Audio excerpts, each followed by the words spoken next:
আজকে এখনই একটা এন্ডোস্কোপিক ডিসিআর করলাম। এই ব্যাপারে বলবো, ডিসিআর হচ্ছে ড্যাক্রোসিস্টোরাইনোস্টমি।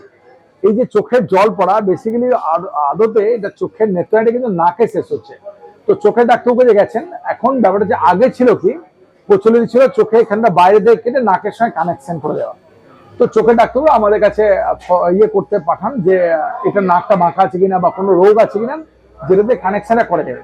তো এখন অনেক বছর, কয়েক বছর ধরেই আমরা কিন্তু আজকাল এটা এন্ডোস্কোপ দিয়ে করে দিচ্ছি। কিনা চোখের নেত্রনালী কিন্তু চোখের নালী বলছে, আসলে ওটা চোখের ডাইরেক্ট সম্পর্ক নেই। ওই চোখের মেইন জায়গা থেকে বেরিয়ে এসে ওটা কিন্তু নাকের সঙ্গে সংযোগ করছে। তার ফলে কি ওটা আমরা এখন এন্ডোস্কোপ দিয়ে করি, কোনো বাইরে কাটাকাটি হবে না, মুখের কোনো দাগ পড়বে না, এবং ভেতর থেকে হবে এবং দেখে করা যাবে। কিরকম, ওই যে স্যাকটা, আমরা স্যাকেটটা বড় করে এন্ডোস্কোপ দিয়ে দেখে ওপেন করে দেবো, একটা ক্লিপ মেরে মার্সুলেশন করে ওপেন করে দেওয়া হবে। তাতে দেখে করছেন আপনি, এন্ডোস্কোপ দিয়ে করছেন, বাইরে কাটছেন, তার মানে রেজাল্ট অনেক ভালো হবে। সুতরাং এখন কিন্তু এন্ডোস্কোপিক ডিসিআর হয়।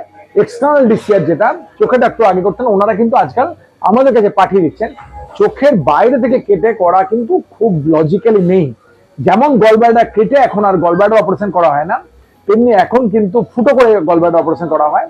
বিশেষ কোনো কারণ ছাড়া কিন্তু সব পেশেন্টই এখন আমরা এন্ডোস্কোপ দিয়ে করা যায় ডিসিআর, ড্যাক্রোসিস্টোরাইনোস্টমি। আপনি দেখতে চান আমাদের এন্ডোস্কোপি ডিসিআর কেমন হয়, সেটা আপনি লিঙ্কে গিয়ে দেখতে পারেন। থ্যাংক ইউ, ভালো থাকুন।